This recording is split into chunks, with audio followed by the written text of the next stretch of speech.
ม่วงหน้าเพิ่นมึงเนี่ยเป็นปุ่มเป็นเงินอยู่ตึงงามไปออกมาเลาะก่อนพี่น้องเอ้ยมันเมื่อพักผ่อนบ่ได้เลี้ยวได้ทั่วหรอกหาพักผ่อนบางเนี่ยม่วงอุ้ยสบายม่วงพูดว่าออกมาหาแกงเบ็ดมาเนี่ยดกคักดกแน่เลาะขนมสะเพิ่นหาแกงเบ็ดลัดเศร้าก่อนมาเนี่ยว่าเศร้ากับบ่เศร้าไปได้จนสวยเลยนะป้ามีถูกชนิดเลยหมอเนี่ยจอดรถปลาเมียนนี่ไปหาแกงเบ็ดหม่งคุ้นเคยกันอุ้ยตายดี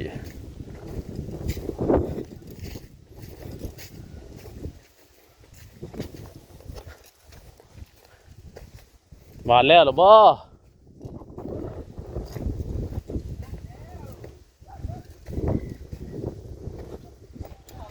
ฮะเชิญเซฟรอก่อนฮะ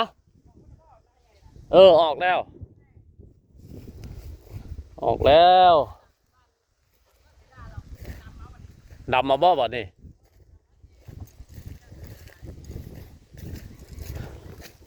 อันมาบอกเช้านี่บ่เห็นลงจะหันเด้อมืออื่นเด้อลงจะหันมืออื่นนั่นมาเฮือนน่ะเช้านี่บ่เห็นไผ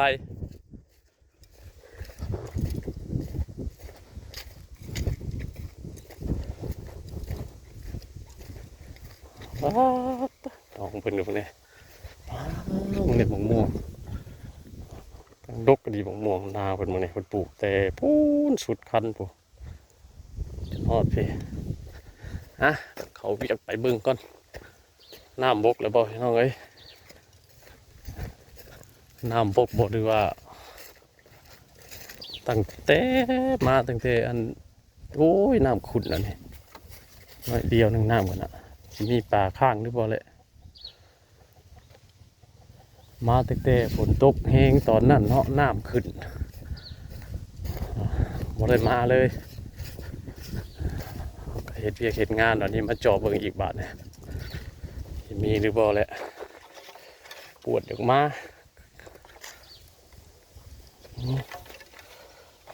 รถกระจอดเมียนอยู่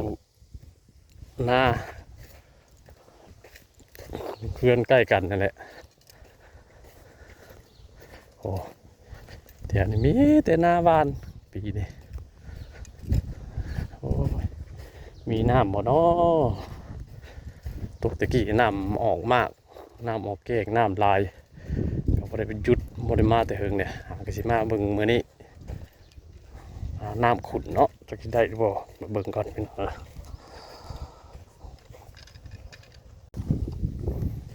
โอ้น้ำขุ่น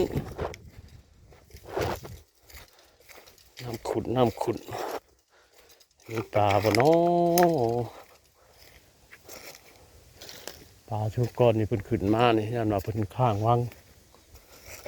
มีปลาหรือเปล่าเลยน้ำขึ้นใหม่โอ้ยมาส่งเถอะเด้บ่คือปานใดน้ำก็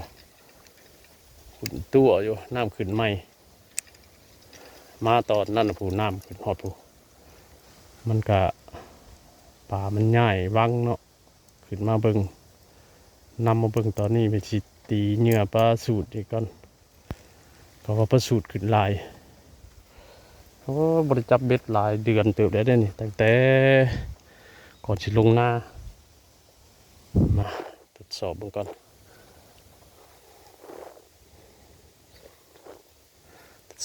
พี่น้องโอ้ยเห็นบอกฟูเลยปั๊บเป็ดมาได้ตะกี้ใส่เนื้อกบวันนี้บัดไปใส่เนื้ออันกระดีเนื้ออันนี้ยังไม่ได้ปั๊บยังไม่ได้เก่งลองเบิ่งเลยปลาแต่ดนนะ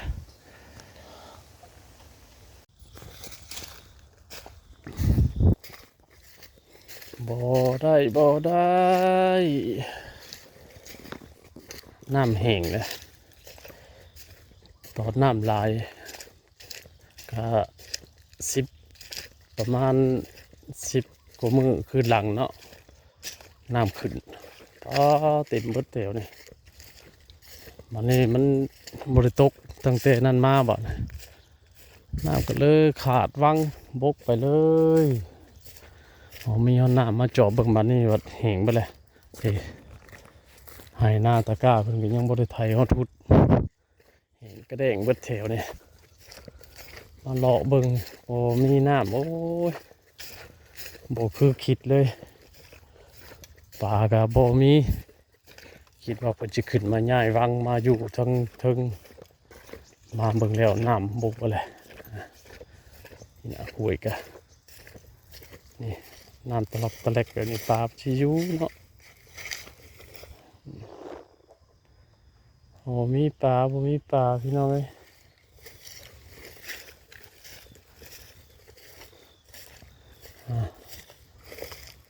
โอ้มีเล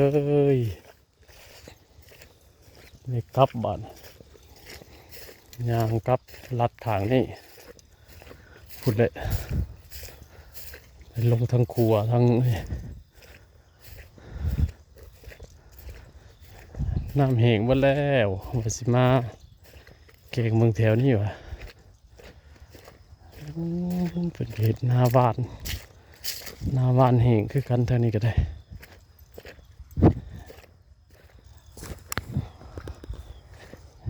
เงียบพิษโอ้เป็นยังวะ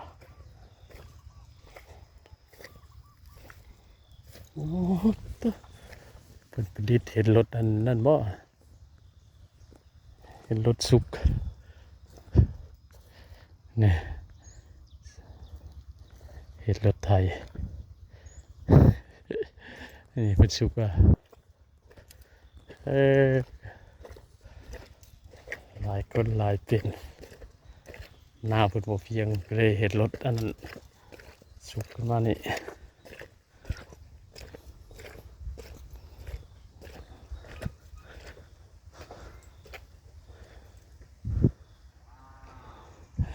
ไปนี่แหละขออนุญาตเหยียบก่อนเด้อ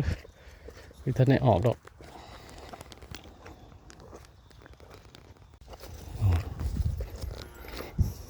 มาฮอดขัวที่สะพานเฮามาสร้างข้ามขัวใหญ่ความหวยใหญ่นี่มึงเลี้ยวแล้วบ่โอ้มาวันนี้เลี้ยวเลยพวกต้นใหญ่มากมื้อนั้นเพิ่นกำลังตั้งเสานี่บาดนี้มันก็ไข่แล้วบาดนี่คือแต่ญาติปานใดตอนนั้นเซง่างอยู่ภาคไปทางพุ่นเป็นบ้านเฮาบ้านภาคนะมาทางนี้เป็นนาคนออกไปให้ไปหน้าต้องข้ามห้วยตัวนี้เบิดเพราะว่าตัวนี้มันเป็นห้วยใหญ่ถ้าน้ำขึ้นเรียกพี่เด้พี่น้องพี่หอดพี่บ่มีชิดขามเลยอันนี้ก็รถล้างเนาะเวลาเพิ่นจำเป็นเอาให้ออกหน้าเจ็บเป็นดินอุ่นก็ต้องได้ใส่รถจักรนั่นแหละรถอย่างอื่นก็มาบ่ได้แต่รถจักรเนาะขามได้นี่ประเทศเน้นนาบ้านนี่ก็โอเคบ่เป็นตาย่านบ้านได้บ้านนี่เนาะ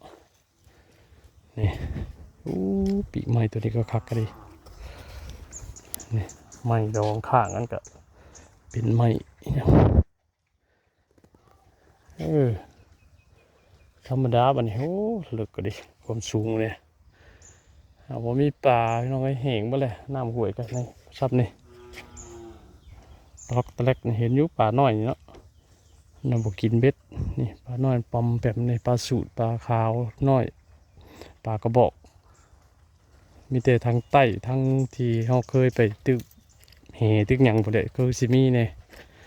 ช่วงนี้ก็เฮ็ดเวียกเฮ็ดงานเลยบ่มีหมู่มีพวกไป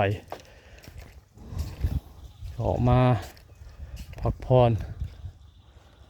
ทั้งขัวทั้งนี่ฮะนี่มาหาเลาะเบิ่งเทียนี่มันบ่มีกะกาบบาดนี่เรียกกะยังไงเห็นแล้วเรียบร้อยมีแต่ไปเสริมไปแต่งเท่านั้นแหละดีบาทหนังกับบริไกรยังไงขี่รถมาจอดเมียนสวนหมกม่วงเพื่อนนั้นไปครับน้องบ้านเลย กะแห้งแล้งไปแล้วแถวนี้แห้งเบิดแห้งเบิดโอ้มีหยัง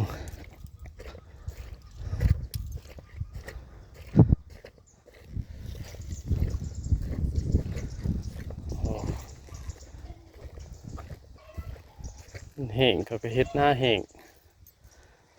ปลดเบ็ดเมียนก่อนในเข้าบ้านแล้วเฮ็ดหน้าแห้งเฮ็ดหน้าหวานโอ้เซลล์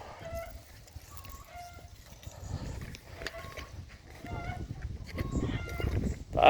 ครับพี่น้องเอ้ยมันนี่คือสีบอได้คือสิพอซ้ำนี่เดี๋ยวน้องมันนี่มาเล่นมาเที่ยวมือใดว่างๆเฮ็ดเวียกเฮ็ดงานแล้วแหละทางครอบครัวลุงใหญ่ก็เฮ็ดหน้าบ้านแล้วก็คิดว่าออกมาหาปูหาปลาโชคสิได้นะโชคสิมีโชคสิข้างหวยข้างห้องมาแล้วบ่คือเรื่องที่เขาคิดปัดบ่มีน้ำกะแต่ที่มันแห้งบ่ได้เนาะมันกะตกเทื่อเดียวนั่นแหละตกเทื่อเดียวคิดว่าปลามันสิใหญ่วังขึ้นมาอาศัยอยู่น้ำวังน้อยวังหยังมาแล้วมันบ่แม่นบ่คือครับบาดนะสอนหมกม่วงเพิ่นมึงเนี่ยม่วงหยังเปิ้นบ่คือหมากไอ้เปิ้นนี่แน่หลายครับนี่แต่หมากใหญ่ๆเพิ่นเคียนเนี่ยนะกกกับตั้มหนึ่งเลยหมากลายดีเปิดลุงใหญ่ก็มีอยู่ยังบริเป็นหมากกำลังปลูกในของเพิ่นนะ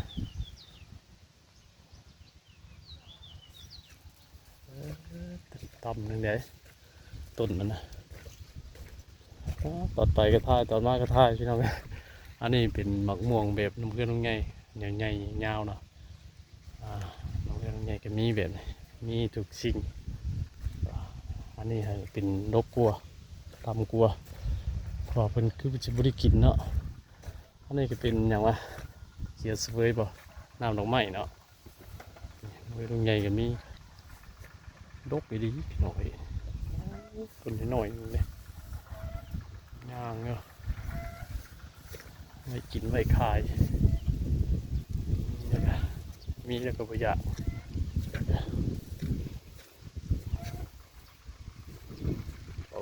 มันเหลือน้อยต้นนี้ก็ได้เตะดินอยู่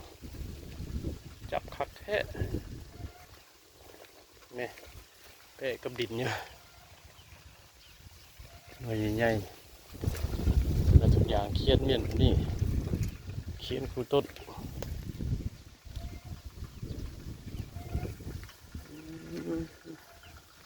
ดกก็ดีเลยนอนดินอยู่ก็มีต้นนี้ก็รถใหญ่มาจอดนี่หน้าพวกนี้เต็มต้นอยู่บ่ได้ถ้าว่าม่วงเพิ่นงามเนาะ